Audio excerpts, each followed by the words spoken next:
عاوزاكم تشوفوا بقى شكل الموبايل الاول. بصوا شوفوا بقى، ده كان قبل ما هيتركب الشاشة زي ما انتوا شايفين كده، ونشوف بقى مع بعض بعد ما تركب الشاشة. السلام عليكم ورحمة الله وبركاته. ازيكم عاملين ايه؟ رجعت لكم فيديو جديد. معاكم انا امل نصر من قناة منوعات امل نصر. في بداية الفيديو، لو انت مش مشترك عندي ما تنساش تضغط على زر الاشتراك، وما تنسوش تضغطوا على علامة الجرس عشان يوصل لكم كل فيديو جديد انا بنزله. زي ما انتوا في عنوان الفيديو، انا الموبايل بتاعي ايلين كسرتولي زي ما انتوا شايفين كده بالشكل ده. طبعا انتوا عارفين تكلفة الشاشة دي ممكن تكلف في حدود ايه، يعني احيانا بتعدي ال1000. انا الموبايل نوعه مش غالي قوي، بس انا ده بحتاجه في التصوير، يعني بنقل من موبايل لموبايل. انا معايا كذا موبايل، بس انا قلت ان انا بمساعدة زوجي طبعا هركب معاكم شاشة الموبايل حالا دلوقتي، وهتشوفوا النتيجة قبل ما نركبه وبعد ما نركبه هيبقى النتيجة ايه. خليكم معانا بقى وشوفوا احنا هنعمل ايه. تعالوا معايا بقى اوريكم ايه الحاجات اللي احنا هنحتاجها في تغيير شاشة الموبايل. تعالوا نشوف. زي ما انتوا شايفين احنا هنحتاج ايه علشان نغير شاشة الموبايل. هنحتاج الاساتك دي، وهتشوفوا احنا هنحتاجها وهنعمل بيها ايه بالظبط. ده اللزق، طبعا اللزق اللي احنا هنلزق بيه شاشة الموبايل بعد ما هتتركب. ودي الشاشة بقى يا جماعة اللي احنا اشتريناها علشان نحطها معاكم. بصوا ده شكلها زي ما انتوا شايفين كده. تعالوا بقى كده نشوف احنا هنعمل ايه ونشوف النتيجة. عاوزاكم تشوفوا بقى شكل الموبايل الاول. بصوا شوفوا بقى، ده كان قبل ما هيتركب الشاشة زي ما انتوا شايفين كده، ونشوف بقى مع بعض بعد ما تركب الشاشة. زي ما انتوا شايفين احنا كده هنبدأ بقى مع بعض ايه، ان احنا نغير شاشة الجهاز. هنبدأ بقى زي ما انتوا شايفين، نفتح ظهر الجهاز كده.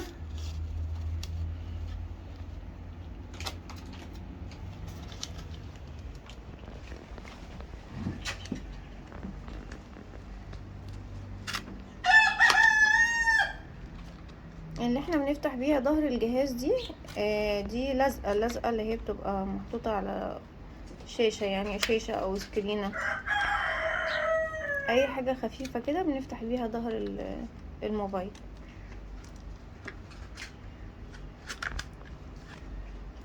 لو في حد عنده استفسار في الموبايلات او عايز يسأل على اي نوع موبايلات او تصليح موبايل او شاشة موبايل ممكن تتكلف ايه، يعني لو اتغيرت، اي استفسار بخصوص الموبايلات اكتبولي في التعليقات وانا هرد عليكم، لان انا زي ما قلت لكم زوجي عنده فكرة عن الموبايلات، فان شاء الله اقدر افيدكم يعني. زي ما انتوا شايفين بقى كده.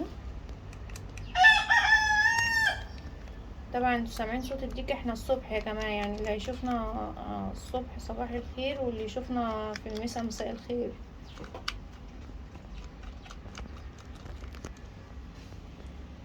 طبعا هو بيفك الجهاز دلوقتي زي ما انتوا شايفين، هيفك الجهاز. شايفين الجهاز فيه كذا مسمار صغير طبعا عشان بيبقى ماسك الجهاز كويس في بعضه.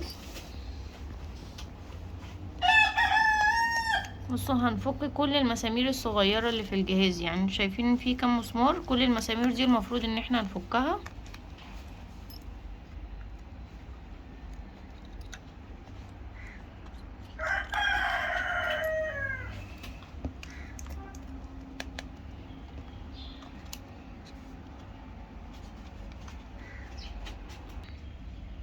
اهو زي ما انتوا شايفين هنرفع بقى احنا فكينا المسامير اللي على البلاستيكة اللي هي على البصمة بتاعت الشاشة دي، فكيناها علشان نشيل بقى الجزء ده خالص.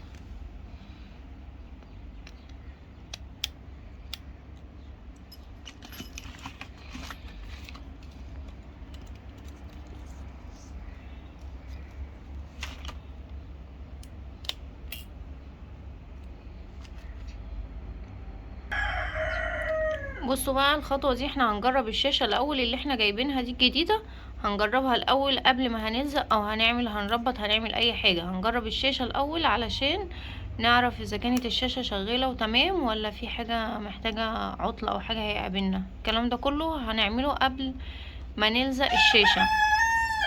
هي الحاجات دي يا جماعة انتوا اكيد هتبقوا محتاجين متخصص اللي يعملها افضل، بس يعني احنا بنديكم فكرة، يعني انا بديكم فكرة، بس اكيد انتوا ممكن تحتاجوا متخصص اللي يعمل لكم الكلام ده. لو انتوا بقى هيبقى عندكم الامكانية ان انتوا تجيبوا اللزق وتشتروا الشاشة وتقدروا ان انتوا تعملوا كده، فده يبقى افضل يعني. بصوا احنا كده حطينا الشاشة الجديدة زي ما انتوا شايفين، احنا حطينا الشاشة بس احنا لسه ما لزقناش، احنا بنجرب الشاشة تمام. شايفين احنا بنجرب التاتش بتاع الشاشة اهو تمام خلاص. طب احنا كده هنلزق بقى.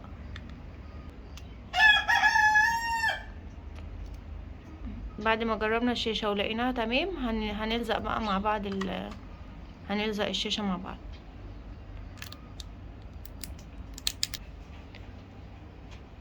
بصوا هنخلع بقى البطارية دي مع بعض عشان بقى ايه نبتدي نركب الشاشة. احنا جربنا الشاشة ولقينا كل حاجة تمام. هنخلع بقى البطارية عشان نركب الشاشة زي ما انتوا شايفين، هنخلعها بالطريقة دي.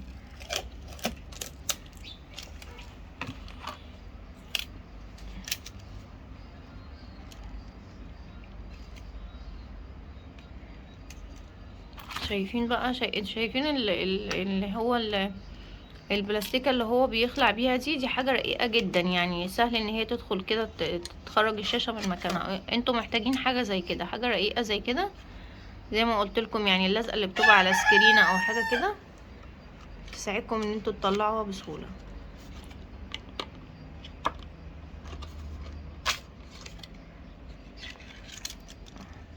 بصوا بقى دي الشاشة القديمة اهي. دي الشاشة بقى اللي انا ايلين كسرتها لي زي ما انتوا شايفين.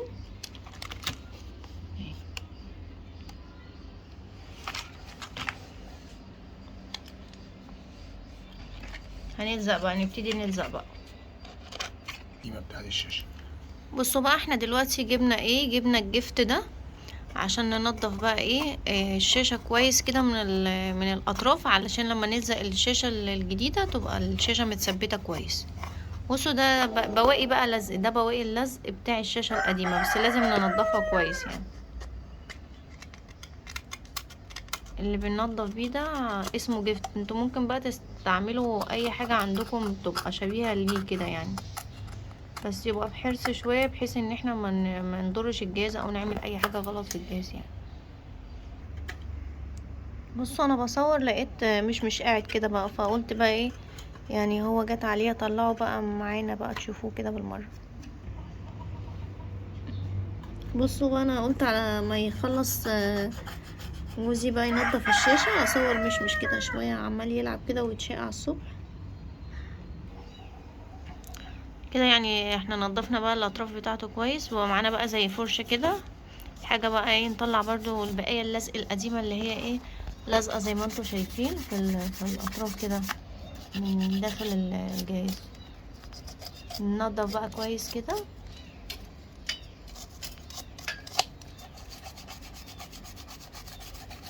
يعني هو الافضل فرشة، يعني اي فرشة اسنان قديمة كده هتنضف كويس اوي الجهاز من جوه، بس برضو بحرص يعني نعمل ونشتغل بحرص عشان كل البقية بتاعت اللزق القديم ده تتشيل من الجهاز.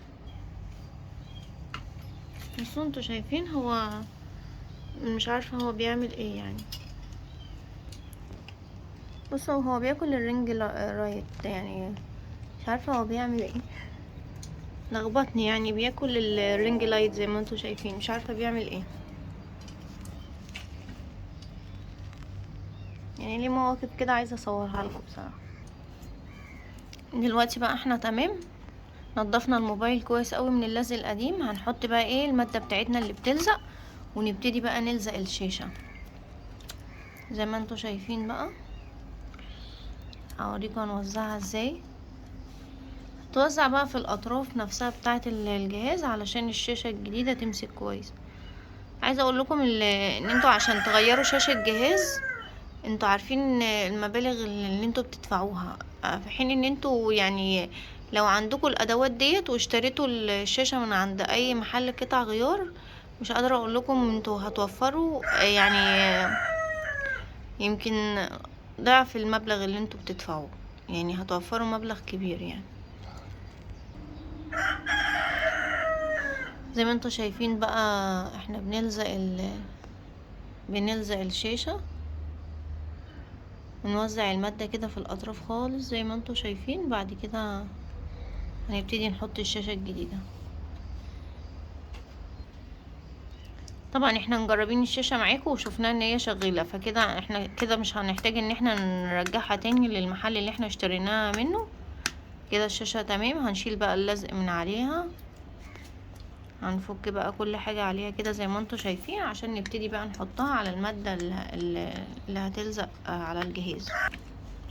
بصوا بقى تمام كده الخطوة دي. احنا دلوقتي بقى ايه، احنا موزعين المادة اللي هتلزق. احنا دلوقتي بقى نحط الشاشة كده تمام.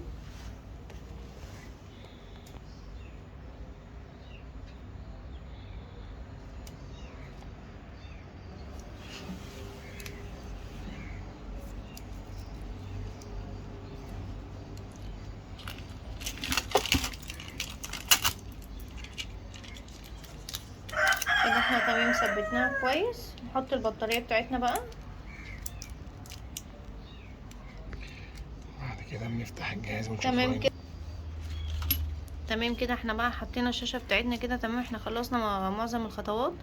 خلاص احنا هنفتح بقى الشاشة بتاعتنا.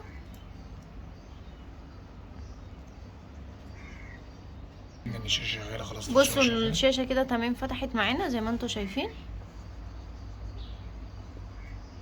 كده تمام. الشاشة كده تمام اوي فتحت. هنجرب بقى التاتش مع بعض كده زي ما انتوا شايفين عشان نشوف كل حاجة تمام ولا في مشكلة او حاجة. كده الشاشة كده اشتغلت معانا والتاتش شغال معانا. كده بقى هنلزق الشاشة اللي احنا حطيناها الجديدة دي كلها كده بأساتك عشان تبقى قوية ونقدر نثبت الشاشة ان هي تلزق يعني كويس جدا على الجهاز. زي ما انتوا شايفين بقى يعني على قد ما تقدروا حطوا أساتك، يعني دي اكتر حاجة هتثبت الشاشة على الجهاز. عشان شايفين الطريقة اللي احنا بنلزق بيها زي ما انتوا شايفين كده. زي ما قلت لكم لو في اي حد عنده اي استفسار عن الموبايلات يا جماعة وعايز يغير شاشة او عايز يسأل عن اي حاجة، عن سماعات، عن اي نوع، اي حاجة خاصة بالمجال دوت، اكتب لنا في الكومنتات هرد عليكم طبعا ان شاء الله. نعمل معاكم بث مباشر برضو كده ونقول لكم يعني عن اي اسئلة او اي حاجة انتوا حابين تستفسروا عليها في المجال ده. بصوا انتوا شايفين كمية الاساتك اللي احنا حطيناها على الجهاز. احنا حطينا الاساتك دي علشان الشاشة تمسك كويس جدا، لان المادة اللي احنا حطيناها دي مادة قوية بس لازم في حاجة معاها تساعد وتحط الشاشة على الجهاز كويس قوي علشان المادة تنشف زي ما انتوا شايفين كده. عايزه اقول لكم معلومه كمان، ما تكتروش الماده قوي اللي انتوا بتلزقوا بيها علشان الماده دي لو دخلت في الشاشه هتبوظ الشاشه. يعني انتوا تحطوها حاجه بسيطه قوي وهي ماده قويه يعني هتلزق كويس. زي ما انتوا شفتوا الماده اهي، هوريها لكم تاني. بصوا بصوا بقى احنا بعد ما لزقنا الاساتك دي زي ما انتوا شايفين كده، احنا هنسيب بقى الشاشة دي كده زي ما انتوا شايفين، هنسيبها ساعة لغاية ما المادة تتمكن قوي ان هي تلزق كويس الشاشة في الجهاز. هنسيبها ساعة وبعدين هنرجع نربط معاكم المسامير دي تاني. استنوني، هسيب الموبايل ساعة وهنرجع تاني نشوف ايه اللي هنعمل. زي ما قلت لكم ساعة واحدة هنسيب الجهاز على بال ما اللزق يتثبت كويس ونرجع مع بعض ونشوف بقى ونجرب التاتش ونشوف الاخبار ايه. رجعنا لكم تاني بقى بعد ما عدى ساعة كده على الجهاز. هنفتح بقى الجهاز ونشيل الاساتك دي مع بعض ونربط المسامير ونشوف ايه الاخبار. نشيل بقى الاساتك كده ساعة يعني مدة كافية قوي. هي الشاشة كده لزقت كويس جدا.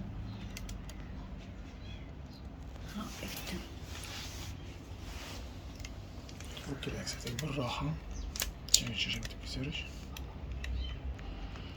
لما نيجي نفك الاساتك دي يا جماعة نفكها بالراحة عشان الشاشة بس ما تتكسرش او يحصل فيها اي مشكلة. نفكها بحرص يعني نعمل كل حاجة بحرص. خلاص بقى احنا كده الخطوات الاخيرة. ركبنا البصمة دي اللي انتوا شايفينها، وبعدين هنركب بقى الجزء دوت. ده الجزء الاخير بقى اللي هو فيه الكاميرات. هنربط بقى المسامير بتاعتنا كلها اللي احنا فكيناها. من الجزء ده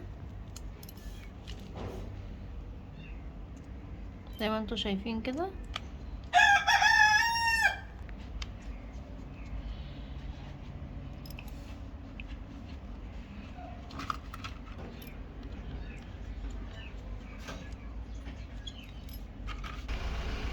احنا كده تمام بقى، ركبنا المسامير بتاعه الجهاز اللي احنا شلناها. هنحط بقى مادة تانية علشان نلزق الظهر بتاع الجهاز كويس. شوفوا بقى المادة هتتوزع ازاي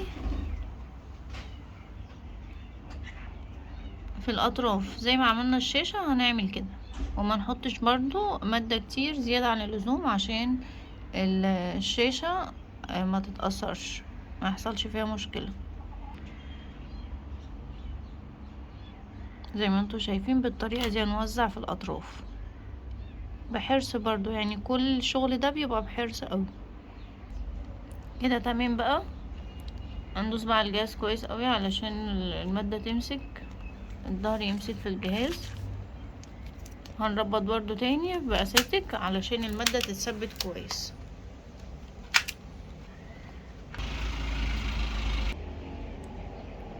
كده بعد ما ثبتنا المادة وحطينا الأساتك هنسيبه بقى 10 دقايق، ودي هتكون بقى كده خلاص الفينش. يعني احنا كده خلاص تمام، عملنا كل الخطوات بتاعتنا تمام.